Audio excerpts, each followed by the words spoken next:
Hey guys, back again. So let's talk about Shang-Chi and the Legend of the Ten Rings, which is the newest Marvel movie that just came out. We got Black Widow a couple months ago, which I enjoyed as well. But we've been having again with the pandemic, we didn't have a Marvel movie for a year, but then we had Black Widow, and now we have this, and then we're gonna have Eternals in like 2 months, and then Spider-Man in another month in December. So it's crazy how much we're gonna get Marvel wise, and I know we got all the TV shows, all the streaming TV shows on Disney Plus, and I watched all of them: WandaVision, Falcon and the Winter Soldier, and Loki. And What If I am watching. It's currently not finished yet, but I have been watching Marvel's What If. But we've been getting Marvel even though they haven't been at the theaters much recently. So it's always exciting now, since we had a little bit of a break, to go back to see Marvel movies in the theaters. At least for me, I enjoy a majority of the Marvel movies. There's none I dislike, and I was really interested in this one because it is a new story on something that I know nothing about. Like, I've never read the comics for Shang-Chi or the Mandarin or the Ten Rings or any of that.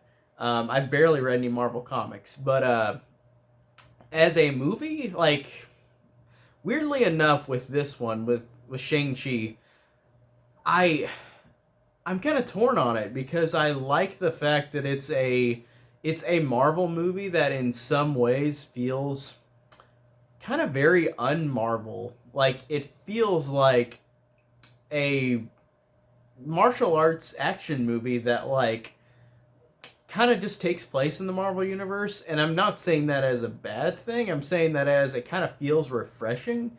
And I thought it was good with the setup, and I like the idea that this is um, our first Asian lead in a Marvel movie. I know we got Wong in Doctor Strange and all the other movies, but he hasn't been like the title character. And Wong appears here, which is great, and he's awesome as well, Benedict Wong.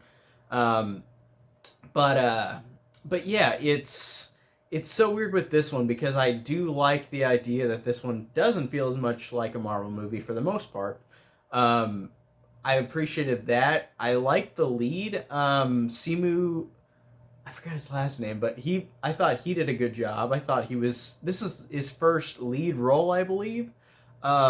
And then you've got Aquafina, who I actually really, really dig, and I think she's hilarious, and I love her in anything. Like, anything I see Aquafina in, I laugh out loud, or I just genuinely like her. She was great in the movie The Farewell. I liked her in Raya and the Last Dragon as well. Um, and Crazy Rich Asians. Like, she's a really, really great actress. Like, she's genuinely funny and hilarious, and I laugh at almost everything she says. So, of course, I was excited to see Aquafina in this. But the two main leads are really good. I like the side characters as well. I thought they were all well done. I like seeing Michelle Yeoh like usual. She's always a great actress, and she's really good in this. Um, I liked seeing the fact that, again, I haven't read the comics, but I know that whenever Iron Man 3 came out, people were pissed off that it wasn't the real Mandarin. So this movie addresses that, and this isn't spoiling anything, but it is the guy who owns the Ten Rings. It's the dad of Shang-Chi, and I really thought that this was interesting because the movie feels a little more smaller scale.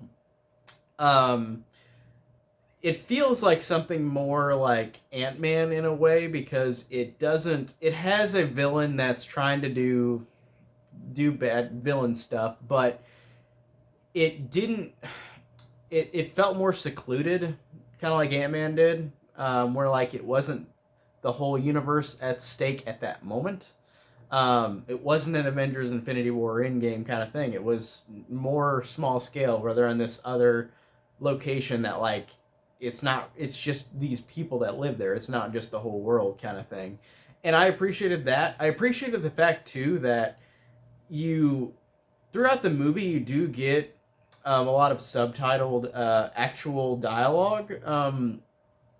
Asian dialogue, which I thought was cool, and I thought that was awesome and appreciative because, um, being in America with movies like this, where, like, it's gotta be like it's so weird because it's a fully Asian, almost full Asian set of characters and actors, but it's an American production, so it's interesting to see. And I like this that they did have actual like native language that they speak, and you have subtitles on it. I thought that that was cool, and I actually didn't expect that because there was a little more than I thought. Um, so I appreciated the authenticity of that, especially in like a movie like this, like a blockbuster movie. I thought that was cool. I thought the movie visually was cool. I thought it worked for the most part. So, like I said, I enjoyed the movie, enjoyed the leads, enjoyed how it looked, enjoyed the authenticity of it in that way. I really enjoyed the action scenes. The action scenes I really dug. They actually were genuinely like really cool for this type of lower scale because it's a lot more fist to fist fighting, and I thought that that was great. And there's of course CGI with like them using the rings and whatever, but it's got a lot of like smaller scale stuff, which I thought was great. So I liked all this stuff.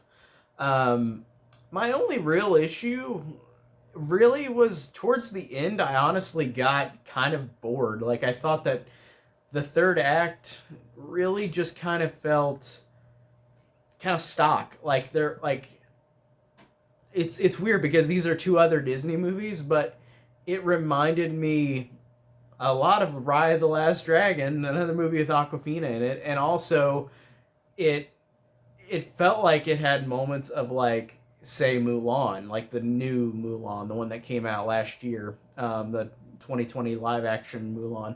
It's weird because Disney is doing this where like these movies all kind of mesh together, and this one had a third act where it felt like that with how the movie looked, the action sequences at the end, like with what they do with it. Like I said, really reminded me of Ride the Last Dragon and the new Mulan. Like in terms of just how they looked, the had the style of it, like it, and of course it's an Asian style in all three of these movies, or Asian inspired style in all three of them, but they just all feel very similar. In this one, in the third act, I was just kind of sitting there like, this is fine, but I didn't really get that interested towards the end. Like it was totally serviceable, but I thought that it built up better than it ended.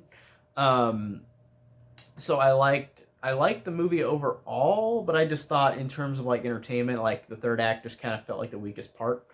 Um, I do like the Marvel Easter eggs, and I won't spoil the ones that aren't in the trailer. There's a character in this movie that I weirdly enough should have expected to be in this movie, but just didn't. And there's a character in this movie that appears, and you're like, oh, that makes total sense. Literally, that makes total sense why this character's in it. But the character is not in the marketing at all, which is fine. But it's cool to see that character and that actor back, and I won't say who, because of course, keep it a surprise. You'll see. You'll definitely know who I'm talking about whenever you see the movie. But I liked that. I thought the end credits were good, and they did connect a couple more things to the universe, like they usually do in these end credits. I really like seeing, even though it was very brief, I really like seeing Abomination from the Incredible Hulk 2008 movie, which I love. I love that movie. And it doesn't get enough recognition in the spectrum of Marvel movies. I know the Russo brothers brought back William Hurt as Thunderbolt Ross, in Civil War, then Infinity War, Endgame, and then Black Widow. But they haven't brought back Betty Ross, even though they did just do that What If episode where it did have like the backstory for the Incredible Hulk. So it did have Betty Ross in that in animated form with a different voice actress. But I really like her as a character. Like I just thought she was compelling, and her and Bruce Banner were compelling together in the Incredible Hulk. And I haven't seen her in anything besides, like I said, that What If show, but it's animated in a different voice. It's not Liv Tyler. But the Incredible Hulk movie is slowly edging its way back into the universe completely. Like I like that Abomination, even though he's in this pretty briefly, that was really cool. He didn't say anything. He was just the Abomination. He was just a fighter in the ring. But just as a fan of that movie, like it was cool seeing him back, and he looked a little different. Like he looked like he's grown more scales on his body. Like he looked a little different to me, but And apparently Tim Roth came back to voice him, and it's just grunts, but that's really hilarious because I like that authenticity that he came back and voiced him, because Tim Roth was great in that movie as well. Like I said, a really underrated movie, The Incredible Hulk 2008. I love that movie. One of my favorite scores ever. Like, I just think it's a entertaining, compelling movie. I really enjoy the Incredible Hulk 2008. But yeah, I think that this movie, Shang-Chi, overall, I like how it has. I feel like how it feels different to the Marvel universe in a way, even though it has a third act that I think is the weakest part. But it still has enough style and flair to it, and it feels enough unmarvelly, if that makes sense. It feels like it works because it has moments of being its own kind of thing. Even though I like the references to the Marvel universe, of course, I geek out over that stuff whenever I see these movies. But I liked how this movie did try to kind of distance itself in ways with that. Um, but I felt like the movie overall was good. It's not my favorite overall, and I don't think it's one that I want to rewatch much. There are still things to enjoy about it personally for me, but I feel like I'm not gonna want to rewatch this one immediately. I honestly feel like this one will be kind of low in my rankings if I rank the Marvel movies. Um, so it's so weird because, like I said, it's got some good, cool stuff in it. But whenever it tries to feel like typical Marvel, it kind of loses me. But I did appreciate how this movie felt entertaining. Like, it was entertaining, like the other Marvel movies. It's the 25th Marvel movie. It's very hard to keep track of like keep a great track record. And I think that they, for the most part, have done a great track record. Like I said, there's no Marvel MCU movie that I dislike.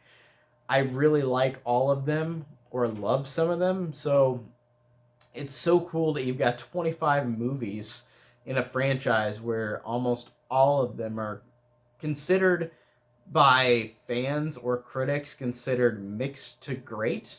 There's not really any negative ones, and I like that. But of course, it's subjective. Some people might hate all these movies, but I really enjoy all of them for the most part. So, like I said, this one is just, like I said, I don't know if I'll rewatch it much, but it has enough flair to it and enough cool imagery, and it has a good couple main leads, and it's got some great action sequences that are different, I feel like, than I've seen in this universe so far. So I really do appreciate that. But yeah, that's pretty much all I could say about Shang-Chi, without spoiling it. And I won't say any spoilers because I feel like there's not a whole lot to spoil. Like I said, there's a character that appears where you're like, wow, okay, that makes sense. That's cool. But it it feels, like I said, the plot feels like you know where it's going, kind of thing, especially towards the end. Like I said, that's not a terrible thing. It's just the movie was fine. It was solid enough, and I enjoyed it. Definitely one of the weaker ones in the whole like the franchise as a whole, but it still is good and it still is entertaining. So I liked it. But that's pretty much it. And I'll see you guys with the next review. Take care.